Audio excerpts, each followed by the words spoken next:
Now, fewer than 18 hours from a truce taking effect between Gaza and between Israel and Hamas. Joining us right now is national security expert and retired U.S. Air Force Major Glenn Ignacio and Gershon Baskin, who has extensive experience negotiating the release of hostages, including the 2011 release of an Israeli soldier who was captured by Hamas. He has also been working as an unofficial negotiator to try and help free some of the hostages. Good to see both of you. Gershon, you first. Your take of this deal in principle. Well, I think it's a good deal. It's not the best deal, but it's a good deal, and we should be happy for every single hostage that comes home. We wanted all the women and all the children, all the elderly, the sick and the wounded. But right now we got 50, and that's a starting point. And if the 4 days of releases of 12 to 13 hostages each day is successful, it could be extended automatically to a 5th day, a 6th day, a 7th day, until we get all the civilian hostages out of Gaza. So what's the not so good portion of this deal that you see? Well, the not so good is that it's not happening in one batch. It's going to be spread over days.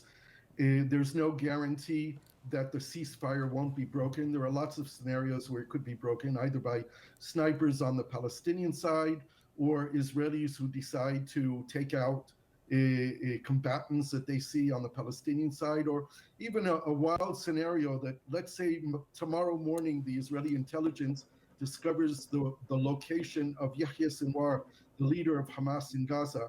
Wouldn't they take the shot to remove him and break the ceasefire? So this could break down, but it could also work. And we have to hope that it goes well and that we bring all the civilian hostages home. Mm-hmm. So, Major, it's called a truce, not a ceasefire. A ceasefire would, imply that it would be weeks, months, or maybe even years. But this truce means it is temporary, and there are contingencies, right? Under the deal, the 4-day pause in fighting can actually be extended. An extra day could be added for every 10 additional hostages released by Hamas.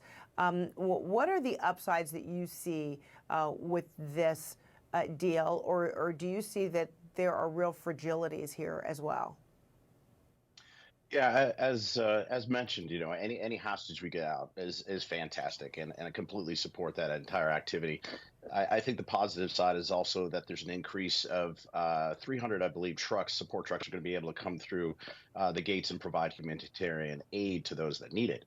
Now, from a military perspective, okay, it's just purely military, not humanitarian whatsoever, is that this actually benefits Hamas better than it benefits Israel. Why? And the reason for it is, well, the kinetic warfare. So what Israel has been doing against Hamas, they've actually had Hamas on their heels. Okay, this is a huge, 500,000 force of army from Israel against 30 to 40,000 in Hamas. And so they've been able to prosecute the conflict very well and keep Hamas very, very contained and on their heels. So any kind of pause like this is not good for the military side for Israel, but it does benefit Hamas to regroup, replenish, and refresh themselves. The other thing is after this period, what will be the international community's pressure, and what will the feeling be if Israel was to start hostilities again? So Israel faces that. And again, that's just purely from a military perspective. And then as you're talking, we're also looking at some live pictures, because it appears as though, when we were talking to another military analyst earlier, his assessment was, a lot of this smoke is being created by Israeli ground troops that are positioning themselves, taking advantage of these some 18 hours ahead of this truce. And when you talked about, this is advantageous for Hamas, is this exemplifying Israel taking advantage of this time ahead of this truce to position itself where the fighting will resume after the truce, is lifted, after the release of the hostages, Major? Yeah, I mean, it does give, some of those tactical benefits to Israel as well. You're absolutely right. But like I said, is when you have a very formidable force with the Israeli military, and as we said, a huge difference in numbers. Like I said, is that this is really beneficial for Hamas to regroup. I believe that Israel is going to be able to try to compress and keep control of that area. But one of the things that was part of this deal is that overhead surveillance from any kind of drones and so forth is going to be suspended for about 6 hours. So that's one of the things, so that Hamas's locations are not particularly identified as they release these hostages. Completely understandable. But, the intelligence collection around Gaza completely is not going away. But it really is going to be a delicate transition to make sure that Israel fulfills their obligations and Hamas does it as well. So a very Yeah. delicate situation in front of us. Indeed. And I mean, Gershon, very delicate for a variety of reasons militarily. And then think about the condition. I mean, we don't know the condition of the first 50 that would be released. I mean, this has been a horrible experience. So the emotional trauma is one thing, but medical conditions. I mean, what in this deal might kind of cement the kind of medical attention that any and all of these hostages would immediately get, because there's the time of the transfer. I mean, that too is a delicate space. Right. Well, the International Red Cross is getting ready to go into Gaza to receive the hostages as they're released. They will presumably have the names of those that will be released every day, and they will receive the hostages at the Gaza side of the Rafah crossing.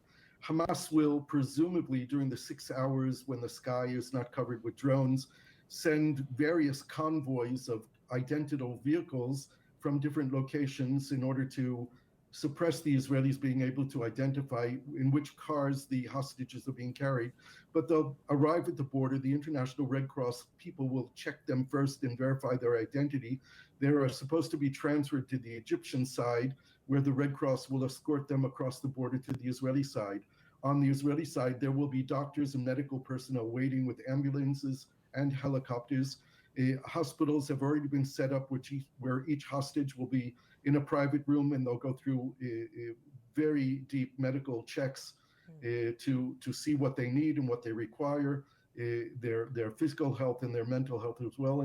And of course, the most important thing is they'll meet up with their families once they cross the border to Israel. Yeah, I mean, there are so many delicate steps. It's an incredible undertaking.